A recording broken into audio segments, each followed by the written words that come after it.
Jim Acosta just got a rude awakening about his victory over the White House. As the most reliable and balanced news aggregation service in the world, RWN offers the following information published by the Federalist Papers.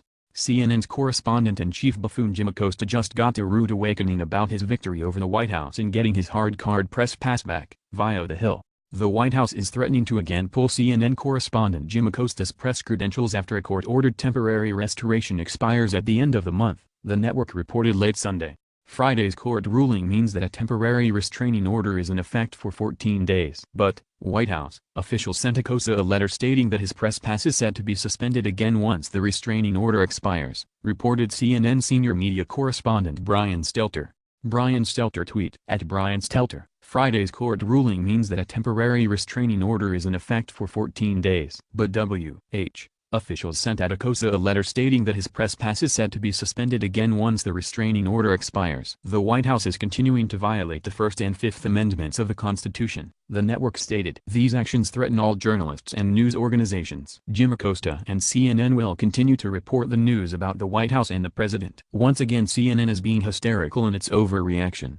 They can still send anyone they wish to the White House press conference, just not Jim Acosta, as he's gone beyond the pale. Amanda Shea tweet at the Amanda Shea. Sorry, not sorry, crybaby at Acosta. Hey, at least Facebook won't ban you. How does it feel to be silenced for your opinion? Are you going to fight for free speech with conservatives? Doubt it. Sit down. As Bob Bennett of the Independent Sentinel notes, CNN's win was not really a win for them. It's not quite what we've read in other media. First, it is of course objectionable that a court would involve itself in what is so obviously the White House's decision. It also seems notably odd that the judge was a Trump appointee. Surprisingly, the NY Times sheds the most light on Judge Timothy Kelly's decision in CNN's lawsuit to restore reporter propagandist provocateur Jim Acosta's press pass. Apparently, the Times was the only media source willing to pay the court for a transcript. As there is no online transcript, Judge Kelly's decision is not as crazy as it first appeared. In less complete coverage of the decision, for example, the judge said, "I want to emphasize the very limited nature of this ruling," he said, saying that it was not meant to enshrine journalists' right to access. "I have not determined that the First Amendment was violated here. It's also a temporary decision, with a hearing on the merits to come in 14 days. Apparently, a future decision on the merits may well be a total smackdown of CNN." During the hearing, Judge Kelly appeared to agree with the argument put forth by the administration's lawyers that the First Amendment did not guarantee a right to enter the White House campus.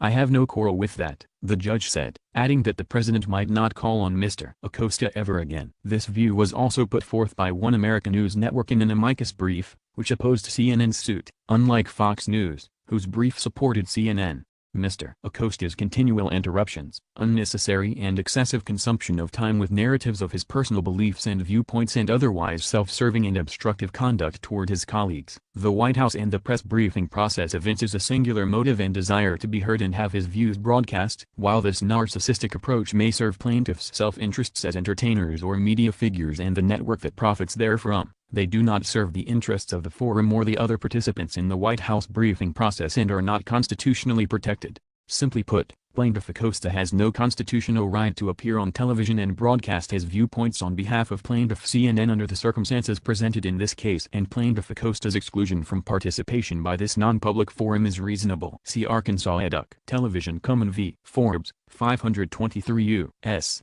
666, 1998. The NY Times continues, in arguing for the return of Mr. Acosta's credentials, CNN cited a case from the 1970s that required the White House to demonstrate a clear process and right of appeal before revoking the reporter's credentials. Thus, the judge merely addressed the lack of due process, a common element in many court decisions. Judge Kelly wrongly criticized the administration for the WH's claim that Mr. Acosta had placed his hands on the White House in turn during the news conference. The judge called it likely untrue and at least partly based on evidence of questionable accuracy. Here, he's responding to leftist media's charge that Sarah Sanders had tweeted a doctored video from Alex Jones showing the incident. We've all since seen other videos that clearly show Acosta swatting away the intern's arm as she tried to retrieve the microphone. Surely, one of the administration's lawyers could have shown the judge the video on his cell phone? The NIT also reports the White House's response to the decision after the ruling. The White House press secretary, Sarah Huckabee Sanders, said her team planned to develop rules and processes to ensure fair and orderly press conferences in the future. CNN is already suing in district court over this. so we'll see how it all unfolds. In the meantime, Jim Acosta is once again in the White House's crosshairs, so he best behave. Facebook has greatly reduced the distribution of our stories in our readers' news feeds and is instead promoting mainstream media sources. When you share to your friends, however, you greatly help distribute our content.